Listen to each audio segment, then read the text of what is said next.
Most Americans can't afford the $300,000 membership fee at President Donald Trump's private Bedminster Club. Most Americans can't afford the $200,000 membership fee at President Donald Trump's private Mar-a-Lago Club. And so, to feel special, we instead spend the $50 per year and become members at warehouse clubs. Of course, Donald Trump would never join any warehouse club since they allow for black people, Muslims, and immigrants to become members. As our tax dollars pay for the security to keep us out of President Donald Trump's many private clubs, I guess that warehouse clubs are a good alternative hangout for us.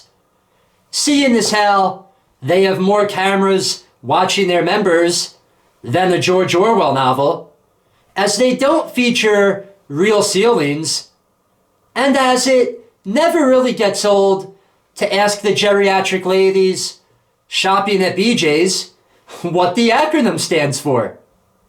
They feign ignorance and pretend that they don't know what BJ's means. But believe me, they know what it means.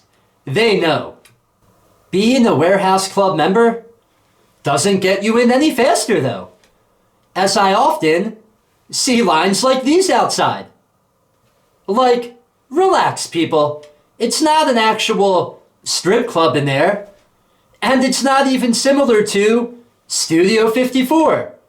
And besides, unlike President Donald Trump's private Mar-a-Lago Club, warehouse clubs don't allow their members to traffic in and rape underage girls with Donald Trump and Jeffrey Epstein. Standing in these warehouse club lines reminds me of elementary school, where you must remain single file and resist the urge to cut in front of others to earn the coveted gold star. Wait a second.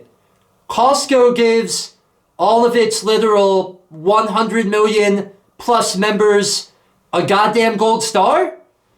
Whatever happened to meritocracy in the United States? I mean, our President Donald Trump amassed his fortune based on merit? Well, maybe not, but still. Warehouse club members love the idiocy of paying for the privilege to just walk inside, so that once they enter, they have to spend more money on stuff they're never going to use, on proprietary products that really aren't that great, on nitrate-laden foods that are shaped like penises. And look at this lady. She's so fanatical about Sam Walton that she's waiting for his cadaver to come around and motorboat her. I mean, she must not be aware that Costco and Sam's Club don't accept coupons, while free to shop in stores like ShopRite, Acme, Shaw's, and Stop and Shop double coupons, and they sometimes even triple them. You always hear warehouse club members rave about the products that are sampled inside. But the last time I went to BJ's, they literally gave me 1/20th of a peanut butter and jelly sandwich. Peanut butter and jelly? Even fucking African Bushmen know what peanut butter and jelly tastes like. Shouldn't warehouse club members instead be sampling more exotic foods, like Rapples?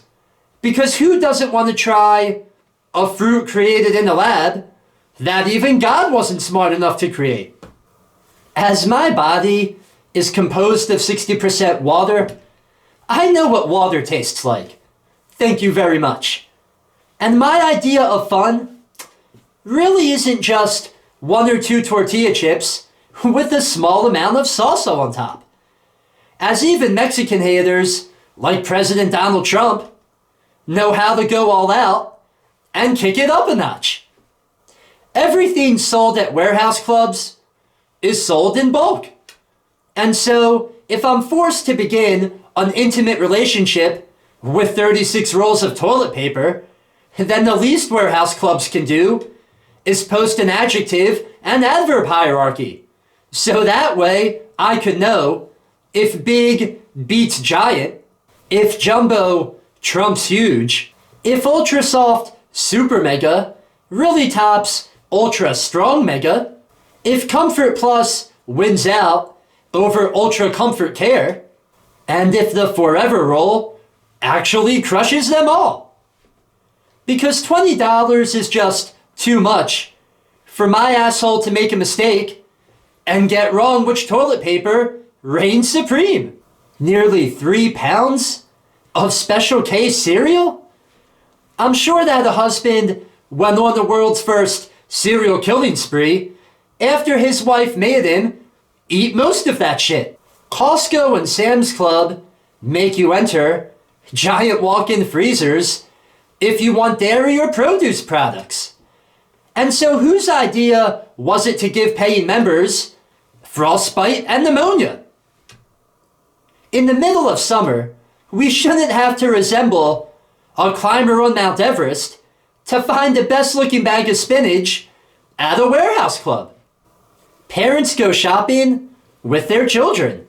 And so, isn't forcing your kid into a freezer still child abuse in most American states? I really hate how warehouse clubs lease out their floor space to vendors like Ginsu Knife so that they can solicit us. If I wanted to be ripped off, then I would have just saved the membership fee and called the infomercial phone number from the comfort of my own home. The Ginsu 2000 can saw a lead pipe and still slice a tomato like this. I bet if you sign up for AT&T internet or telephone service at a BJ's or Sam's Club, that it's not even legitimate. So you really don't have any representatives who are working at warehouse clubs. Then who is that nerdy kid named Joe who I gave my social security number to? These warehouse clubs want to keep us inside for as long as they possibly can so that we spend more of our hard-earned money on shit we're never going to use. But since we pay to shop there, is it really too much to ask that they have the appropriate number of cashiers? I was recently checking out at BJ's and Costco, and they asked me if I wanted to donate my hard-earned money to the Children's Miracle Network. And so I averred to hating children. Because shouldn't these multinational cabals who have revenues in the billions and who pay their corporate executives millions per year actually donate their own dollars instead of taking our hard-earned money, pooling them as one big donation, and then donating our money in their own corporate names to take the tax write-off? Warehouse clubs invariably have either a 16-year-old girl or a disabled elderly man checking receipts when we exit the store. Yeah, because the best final line of defense against theft is a teenager who can only giggle you to death and an old man who can't give chase. As normal grocery stores don't have people at the exits checking for theft of normal size items, why do warehouse clubs presume that all of their members shoot steroids and can thus make a sprint for the parking lot carrying 42-pound crates of cat litter? I know that Americans will never cease being stupid. I mean, we elected Donald Trump as president after all. But this is why I think we should stop shopping at warehouse clubs.